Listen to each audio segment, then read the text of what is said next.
Praise the Lord.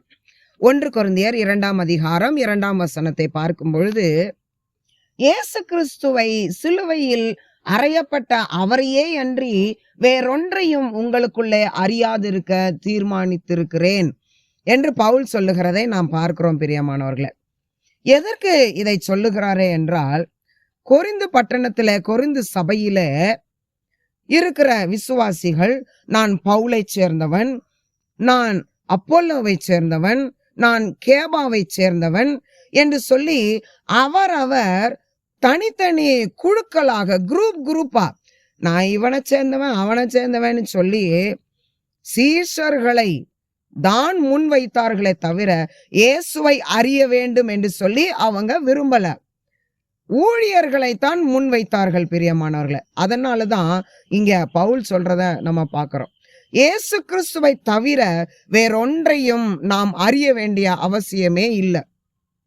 ஊழியர்களுடைய குணம், இந்த ஊழியக்காரர் அப்படி, அந்த ஊழியக்காரர் இப்படி, இந்த விசுவாசி அப்படி, அவன் அப்படி, இவ இப்படி அப்படின்னு சொல்லி விசுவாசிகளையும் ஊழியர்களையுமே நாம் ஆராய்ந்து அறியும் பொழுது கிறிஸ்துவை நாம் முன்னிறுத்த முடியாதவர்களாக, இந்த மனிதர்களுடைய குணாதிசயங்கள் நமக்கு தெரிய வரும் பொழுது விசுவாசத்துல நாம் பின்வாங்க வேண்டிய சூழ்நிலை வருகிறது.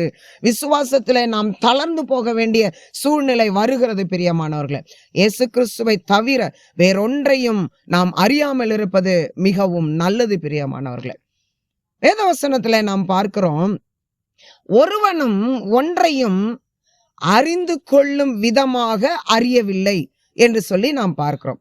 கிறிஸ்துவை, அவருடைய குணாதிசயங்களை, அவருடைய வல்லமையை, அவருடைய மகிமையை அறிந்து கொள்ளும் விதமாக நாம் அறிந்து கொண்டோமேயானால் நம்முடைய பார்வையானது ஊழியக்கார மேல போகாது.